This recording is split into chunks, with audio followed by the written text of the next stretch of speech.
हमने देखा था लॉर्ड जलामा निन, गोकू और डीमन किंग को अकेले ही हरा देते हैं और वो बस इन्हें इसलिए ही छोड़ते हैं क्योंकि वो बहुत कमजोर थे। कुछ टाइम बाद जब डीमन किंग उठते हैं तो उनसे बर्दाश्त नहीं होता कि जलामा ने उसे फिर से हरा दिया। इसके बाद वो अपना आपा खो देते हैं और वो अपना पावर लेवल पागलों की तरह बढ़ाने लग जाते हैं।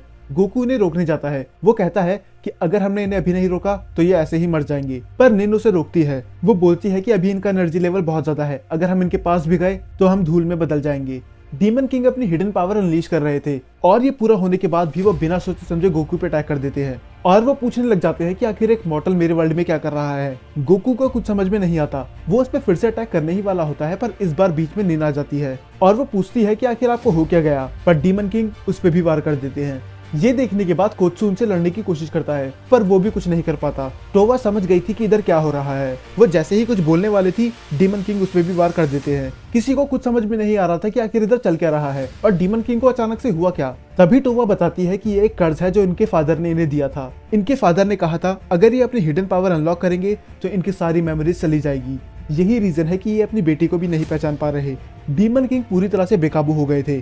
अब बस गोकू के पास दो ही रास्ते थे, या तो वो सबको मरने दे या तो वो डीमन किंग को खुद ही मार दे। पर वो ऐसा नहीं कर सकता था क्योंकि बस डीमन किंग ही है जो जानते हैं कि उनका बड़ा भाई किधर है, जो जलामा को हराने में उनकी मदद करेगा। गोकू पूछता है कि इस कर्ज को ब्रेक करने का कोई तो रास्ता होगा ही। फिर टोवा बताती है कि इसको बस डीमन किंग के फादर ही ब्रेक कर सकते हैं, जो कि अब हमारे बीच में नहीं है। फिर टोवा बताती है कि एक दूसरा रास्ता है, पर वो बिल्कुल ही इम्पॉसिबल है। हमें बुलाना होगा लेडी अकुनो को। गोकू पूछता है कि आखिर ये लेडी अकुनो है कौन। फिर टोवा बताती है कि कई साल पहले लेडी अकुनो और डीमन किंग को एक दूसरे से प्यार हो गया था, पर वो एक डिवाइन एंजल थी और डीमन किंग एक सुप्रीम डीमन, तो इसीलिए दोनों को हमेशा के लिए अलग कर दिया गया और डीमन किंग आज भी उन्हें याद करते हैं, तो बस वही है जो इन्हें वापस कंट्रोल में ला सकती हैं। फिर गोकू बोलता है कि हमें उन्हीं के पास जाना चाहिए, पर टोवा बताती है वो इनमें से किसी मल्टीवर्स में नहीं रहती, वो रहती है डिवाइन मल्टीवर्स में। गोकू हैरान था क्या इससे भी कोई ऊपर मल्टीवर्स है। फिर टोवा बताती है कि हमें उस मल्टीवर्स में जाने के लिए आर्कएंजल ब्लड चाहिए होगा, पर वो हमारे पास नहीं है तो हम उधर नहीं जा सकते। इस वक्त बाकी सभी डीमंस भी डीमन किंग को रोकने में लग जाते हैं और गोकू सबको बताता है कि मेरे पास एक प्लान है कि हम उस वर्ल्ड में कैसे जाएं। निन हैरान थी कि आखिर उस वर्ल्ड में जाने का और कौन सा रास्ता होगा, क्योंकि वो अपनी मदर से मिलने की बहुत कोशिश करती रही पर वो आज तक नहीं मिल पाई। तो आखिर गोकू ने वो रास्ता कैसे ढूंढ लिया। फिर गोकू बताता है कि सभी डीमंस डीमन किंग को रोकेंगे और हम 5 लोग जाएंगे मेरे यूनिवर्स में। तभी दिखाया जाता है कि ग्रैंड पीस्ट और जेनोसामा के आगे 5 डीमंस आ जाते हैं।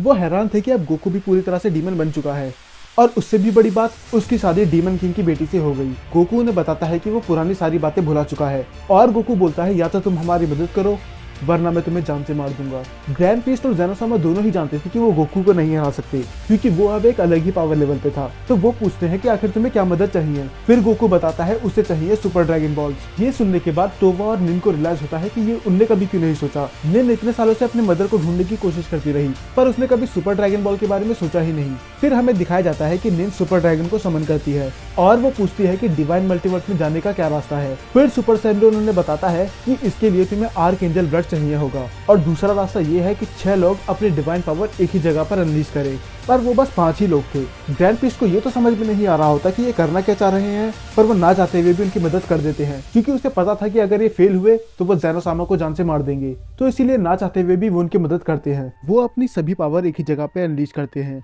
और पोर्टल खुलता है डिवाइन मल्टीवर्स का। वो उसके अंदर जाने ही वाले होते हैं पर तभी वहां से कोई बाहर आता है।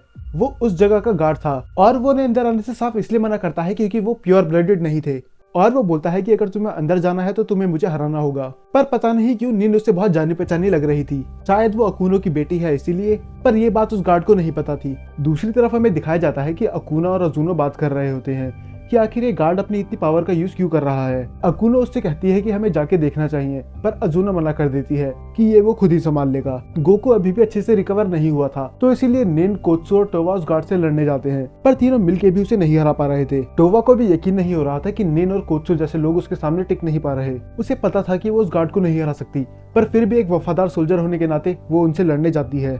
उनकी इतनी बुरी हालत देख के गोकू से सहा नहीं जाता, तो वो उन सबको पीछे हटने के लिए बोल देता है और वो उससे कहता है कि अब तुम बस मुझसे लड़ोगे, और दोनों फाइट करना स्टार्ट कर देते हैं। गार्ड को यकीन नहीं हो रहा होता कि गोकू उससे ज्यादा पावरफुल है।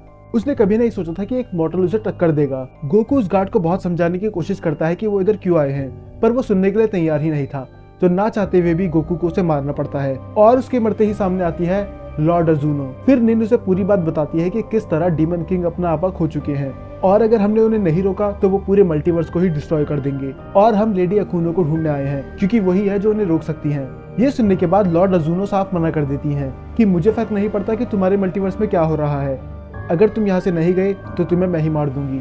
उस गार्ड की फाइट के बाद अब गोकू की हालत भी खराब हो चुकी थी और निन, टोवा और कोत्सु उस गार्ड को नहीं हरा पाए तो वो अजुनो को कैसे हराते। फिर निन बोलती है कि हम बहुत मुश्किल से यहाँ आए हैं तो हम खाली हाथ नहीं जाएंगे। ये बोलने के बाद निन उस पर अटैक कर देती है। टोवा उसे रोकने की पूरी कोशिश करती है क्योंकि उसे पता होता है कि ये उसे नहीं हरा सकती और जिसका डर था वही हुआ। वो निन को एक पत्थर में बदल देती है। गोकू उससे पूछता है कि तुमने इसके साथ क्या करा और वो टोवा से बोलता है उसे सही करने के लिए।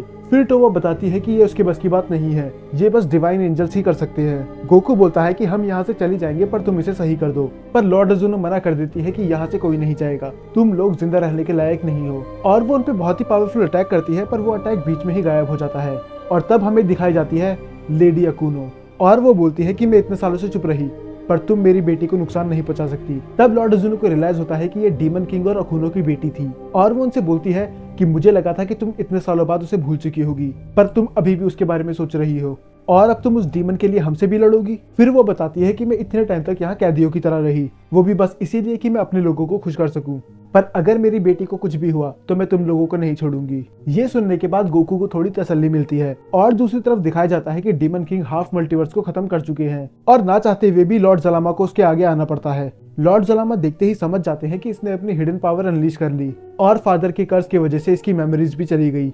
लॉर्ड जलामा उनसे कुछ बोलने ही वाले होते हैं पर इतने में ही डीमन किंग उन्हें एक पंच मार देता है और इतने करोड़ों सालों में पहली बार लॉर्ड जलामा को दर्द का एहसास हुआ। वो दोनों ही अपनी फुल पावर से फाइट कर रहे होते हैं पर ये बात लॉर्ड जलामा भी जानते थे कि अगर उन्होंने उसे अभी खत्म नहीं करा तो पूरा मल्टीवर्स खतरे में पड़ सकता है। तो वो अपने सबसे स्ट्रॉन्गेस्ट अटैक का यूज करते हैं पर उससे डीमन किंग को खरोच तक नहीं आई थी। जलामा भी अपनी पूरी पावर का इसलिए यूज नहीं कर रहे थे क्योंकि अगर दोनों की पावर टकराई तो पूरा मल्टीवर्स ही खत्म हो जाएगा, पर शायद अब डीमन किंग को इस बात से फर्क ही नहीं पड़ रहा था तो वो भी अपनी डेथ बॉल से अटैक करते हैं और वो डेथ बॉल उन्हें लगने ही वाली होती है पर इतने में ही रैमी उनके साथ जगह स्विच कर लेता है और लॉर्ड जलामा की जगह वो मारा जाता है। पर डीमन किंग को यही लग रहा था कि उसने जलामा को फाइनली जान से मार दिया, पर वो फिर भी नहीं रुकता और वो जाता है गोकू की तलाश में उसे जान से मारने के लिए। और हमें दिखाया जाता है कि जलामा अधमरी हालत में पड़े हुए हैं और वो बोलते हैं कि मैं रैमी की वजह से बच गया, मुझे कुछ जल्दी ही करना होगा इससे पहले बहुत देर हो जाए। और ये सब पावर लेवल उन्हें डिवाइन वर्ल्ड पे भी महसूस होता है। अकुनो बोलती है कि मुझे माफ कर देना, मुझे जाना ही होगा और वो एक अटैक का यूज करके अजुनो को डिवाइन चेन में बांध देती है और वो गोकू से बोलती है कि हमें जल्दी करना होगा इससे पहले बहुत देर हो जाए। डीमन किंग अब बेकाबू हो चुके हैं, यहाँ तक कि लॉर्ड जलामा भी उसे नहीं हरा पाए। क्या अकुनो उसे रोक पाएगी या गोकू के पास अभी भी कोई ऐसी टेक्निक है जो डीमन किंग को रोक सके? ये सब आपको देखने के लिए मिलेगा अगले एपिसोड में जो संडे को आ जाएगा। जब तक आप बाकी के एपिसोड देख सकते हैं, प्लेलिस्ट का लिंक डिस्क्रिप्शन में है।